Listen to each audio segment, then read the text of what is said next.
You all have seen it. Jamal Bryant's video on the Cool Sister podcast has been all over the place because Jamal Bryant said that he wanted his church to grow cannabis as a means to educate the community, so on and so forth. Tons of people, myself included, have addressed that problem. However, the entire interview in context is really insightful. It gives you a good look into the mindset of Jamal Bryant and how he came into this place of being a pastor that supports a lot of things that are unbiblical. I just took some time to parse through the video, the interview, and found some of the most salient examples of what we're going to talk about. So in his first example here, Rashawn explains to him that she is spiritual, not religious. For people who have grown up Christian, who have now taken more of the spiritual life, Yes. Because I'm more kind than I am in church on Sunday. Yes. What do you say to me? He didn't explain. Like, this young lady's explaining, like, hey, I was raised Christian and I no longer call myself religious. I'm just spiritual. And rather than parse through that, figure out what that actually means, and let's talk about what the gospel means and why Christ is still better, why you need to come back to Christ, why he needs to become your all. He goes on to he goes into a verbal fit about what to do when you love God but don't love the church. Spiritual is what you want to call it, because we don't have a terminology of how do I love God when I hate the church. So rather than deal with the big issue that is there, and this is, again, throughout the whole video, I just found several segments that really pointed this out. Jamal does not esteem the church. The church is not Christ's bride. Christ did not die for the church in Jamal's ideology, did not die for the church to call these people out to worship him and to be perfected and made holy and to love one another until he comes back to return. No, Christ is a social institution. The church is a social institution to Mr. Bryant. And watch this one. The black church is almost in Leave It to Beaver. So we see family as a husband and a wife and 2 kids, and marginalized single parents. And here, rather than call out the big issue that our society is crumbling, that the community is coming apart, he actually besmirches the church and say, oh, y'all caught in the 50s, y'all Leave It to Beaver. You need to come forward. And he's going to explain later on what that means and such like that. But it is interesting that he disparages the nuclear family. I wonder where we got the idea of a husband and wife and kids from. I wonder. But I thought this was interesting because he talks about one of the biggest issues of the day, which is Black Lives Matters. So let's hear what he has to say about BLM. I'll give you one example. Black Lives Matter is a stumbling block for the church because it is the very first civil rights movement in the history of America that, 1, did not come out of the church, and 2, is not led by a religious figure. The black church has exposed that they don't know how to support what they don't lead. I don't want to hear that argument. You can't support Black Lives Matter because they were pushed by the LGBT community. Then why did you support the March on Washington? March on Washington was not Dr. King's march. He was a speaker. The organizer was a black man. And y'all got on all these buses from all these Baptist churches and supported it. Let's do the exact same thing. So you hear here, Black Lives Matter is not an issue with Mr. Bryant. Even though Black Lives Matter has been proven to be a scam, he still supports BLM. Mind you, he changed his church's logo to be the BLM fist with a cross in it. The big issue is that, well, hey, this is a modern day civil rights movement. Is it really though? Is it really though? Is BLM really a civil rights institution? Really? Tell me how that worked. One of the things that in the earlier part of this video, this interview, he talks about how he really wanted to be an NAACP bigwig. And I really don't think that he's ever let go of that. He's just using the church as a means to do that. So he is very vocal in the community. He is very vocal in the culture, and he's a pastor. He is very politically involved and he's a pastor. At the end of the day, I really think that's what the problem is. But let us go. Let's look at church culture. I'm gonna save the most glaring issue for the end, but let's look at church culture. Society, Rashawn, changes every 4 years, but church culture changes every 4 years, but church culture changes every 20. Ooh. So the average church is 15 years behind schedule. Schedule for what? What schedule are we supposed to be on? Like, I understand now, of course, if we're still using stone tablets, maybe we might want to step that up a little bit. Totally get that. If we're not using at least some form of amplified audio, that could be real. But what is the scheduled event? Like, what is the scheduled upgrade that we're supposed to be doing as a church? See, this is where I'm saying the church is not the bride of Christ. The church is an institution in Mr. Bryant's mind that needs to be updated, that needs to stay current, that needs to stay relevant with the culture, not addressing the culture and standing against the culture. Because he's assuming that the culture is actually good. What the culture is choosing to do is actually good. And matter of fact, let's go ahead and look at another example to prove that. Is the church not saying nothing about Brittany Garner? Right. Right? Yeah. They stuck in the same place. Because she's black and she's gay. Okay. So because the church is supposed to say something about a woman that went to a foreign country, committed a crime, and was arrested. Now, whether or not you think she should be arrested, that's beside the point. There was a crime committed and she was arrested. What are we supposed to say? Is it because she's famous? Is it because she's gay? Is it because she was an NBA player, a WNBA player? What is it? What are we supposed to do about that? People go to foreign countries and get in all kinds of trouble, and they have to serve their time for the trouble that they're in. What are we supposed to do about that? But again, this is proof positive that the church is an institution that's supposed to create social change, not bring people into a loving, faithful relationship with God and a place for them to worship him. Not at all. But let me give you another example, just so we can make sure that I'm not just making this up. Is that the black church has exposed that they don't know how to support what they don't lead. And so what the church has to do is really repackage itself. Again, Why does the church need to repackage itself? What is the church? What is the purpose of the church? Because if it's a group of people that just decide to get together to sing songs and hymns and do that kind of stuff and social action, okay, maybe I can get with you. If it's God's called out people called to worship him, then that's a whole nother game. And we got a whole different game here if that be the case. So if it is in fact the second option, then we don't need to repackage the gospel at all. We don't need to repackage the faith at all. But Mr. Bryant thinks that we should. Let's continue. Here's one I really thought was interesting. I thought it was really inappropriate, if you will. And I'm going to talk about two of them that are really like, yo, really? That's what we're doing? You at home with your husband, you're not telling him you got 32 minutes to get this in and I got to go? Right. It is only if it's bad that you are mindful. Worship is supposed to be a timeless experience. That's why people in a bad church are always looking at the program to say, what's next? Yeah. It's only in a dead church and a funeral where there's a program. I don't know about you. I just don't think that was appropriate to address something that goes on between a married man and his wife. I don't understand why that's okay. And he did that several times. He did it several times. Here's another example of him doing something like, yo, is that what we're doing in the church? For me to tell 16-year-olds to be celibate is one thing. A 37-year-old who's used to getting some, I need a different kind of gospel. Yeah. So the church ain't telling me 16-year-olds to be celibate. A different kind of gospel. What is a different kind of gospel for a 16-year-old and a 39-year-old? What is a different kind of gospel? He said that several different times, that there's a different kind of gospel or you have to do a different kind of message. I don't think it was by mistake. Is one thing. A 37-year-old who's used to getting some, I need a different kind of gospel. Yeah. So the church ain't telling me nothing about sex toys. They ain't saying nothing about the church telling me to be celibate, but my gynecologist is saying something got to happen down there because your stuff's shutting down. Yeah. So we got to have real gospel for grown-up.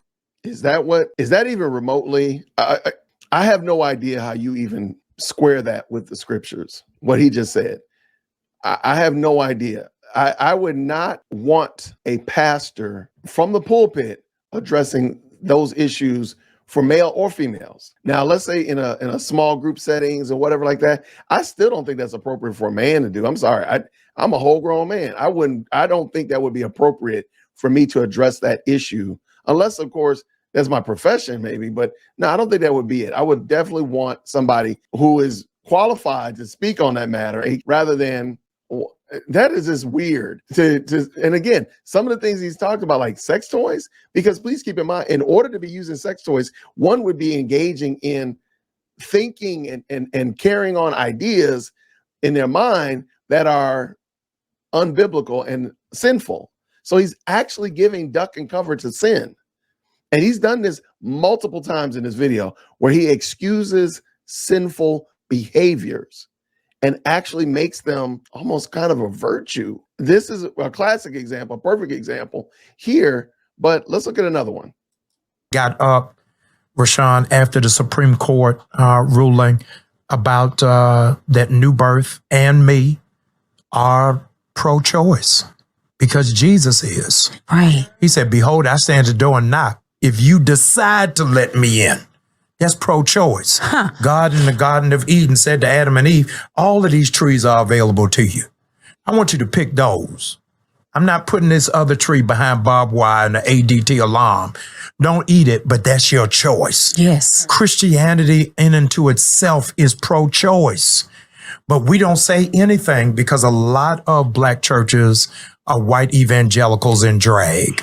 And they don't know who it is that they are because their politics are thrown off and don't really speak to, you okay? I'm good, I'm fine. Don't really speak to what's happening in the culture. He gives duck and cover for sinful behavior. So Jesus is pro-choice according to him because he said, behold, I stand at the door and knock. And that's in Revelation. He's talking to the church as a whole.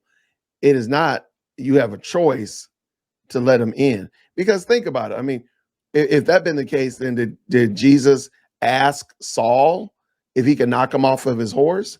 Did God ask Jonah? Could he throw him into the belly of a fish? Did Jesus ask Lazarus? No.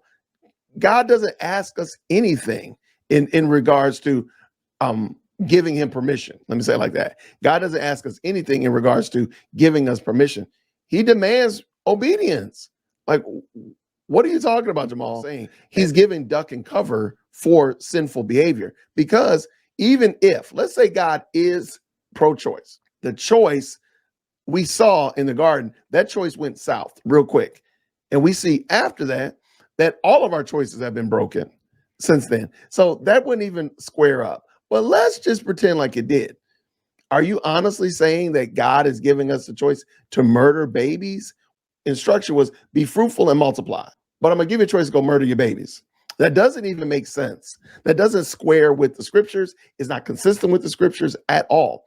It is consistent, however, with the culture. It is consistent with what is going on in the zeitgeist and what's going on out here and amongst the people. So it is culturally acceptable, which I thought was next kind of interesting when he tries to pit black church against white evangelicals. Why? Are you saying that more black people are concerned about abortion than white people, or white people are more concerned about abortion than black people? Why is that? I don't think it was a mistake that he talked about something very interesting. And again, I'm jumping all around this video, but he said something kind of interesting, that the largest population that they have in black society are senior citizens. And he made a statement that there are more nursing homes than there are middle schools. And that kind of flew over your head and whatever. However, guess why there are probably more senior citizens homes than there are middle schools? Because we've had 20 years of abortion in the black community. So therefore, we probably do have fewer black children. Are the largest demographic in our community for the very first time. They're more seniors than teenagers. So most black churches have a youth pastor, but don't have a seniors pastor. I think it's interesting. Why do you need a seniors pastor? Isn't a senior an adult? Don't you need the adult preaching of God's word? This is that departmentalizing. This is that Walmart Christianity where you come to church for every single thing. And it's not realistic, because what ends up happening is you create this Walmart environment where you got to clean up on aisle 13. You got this going on, getting your tires rotated. You're getting a manicure and a pedicure, as well as getting taxes done. This is a lot of stuff going on, and a lot of it is not done well. But notice again, he said there's more seniors than there are teenagers, probably because we've been aborting our babies, Mr. Bryant. Maybe being pro-choice is a bad look. Maybe, just maybe, your philosophy is wrong, sir. And I talked about this when he did the whole post Roe v. Wade sermon anyway. And it was garbage then, and it's still garbage today. I thought this was real troubling as we round the bases of church. What is the purpose of church? Let's see what Mr. Bryant has to say. Spiritual is what you want to call it, because we don't have a terminology of how do I love God when I hate the church. Why would you want to give duck and cover for something like I hate the church? I'm not saying that every church community is perfect. No, never going to say that. I know there's messed up churches. I know people have had really bad experiences in churches. Not going to change, not going to argue that, because I know that's real. There's no problem there. However, why would you tell people that they can hate the church? That is okay to hate the church. That just seems weird. Like, why would you want to give that? Why wouldn't you say, hey, I've had a bad experience. I need to find a better church. Hey, I had a bad experience. I need to go look for a different community to be a part of, whatnot like that. But why? I love God, but I hate the church. Because again, this is part of that spiritual versus religious argument. And I think is bad form for a pastor to say that. But let us continue, because there's actually one last one before we leave. I wanted to look at what good old Mr. Bryant had to say about good old sin. So now I can go to church and I ain't got to worry about being judged by what I got on. Right. Now, let me give you a little bit of caveat, because this one's going to hit you fast. Because I want to make sure we give you a little bit of room to build up on this. He was talking about virtual church during the pandemic, and so many churches flourished during the pandemic. I argue that they did not flourish during the pandemic, because the purpose of church is to call out group of people, not to stare at a screen. So he's saying that, now it's a good thing that people can go online and they don't have to deal with the people, which seems weird, because isn't that a discipleship issue? Isn't that teaching them the word of God and the fellowship and the prayers and the breaking of bread? Wouldn't being in proximity to one another be part of the church mission, Dr. Bryant? I'm just wondering. Call me crazy. But watch this. Watch what he says. When I say he's giving duck and cover for sin, I'm not trying to be hyperbole. Listen. So now I can go to church and I ain't got to worry about being judged by what I got on. Right. Now I can go to church and you ain't going to judge me because of my tattoos, because of my piercings, or because I have a same-sex lover. Now, I'm not arguing that piercings and tattoos are good or bad. I mean, we can definitely make that argument, but I think it's fair to say, I feel comfortable saying that probably most tattoos, most piercings are just trends, and I don't think they fall into the category of a sin. But it is what it is. I'm not going to argue with that. How you dress, I mean, you can dress modestly. I mean, got you.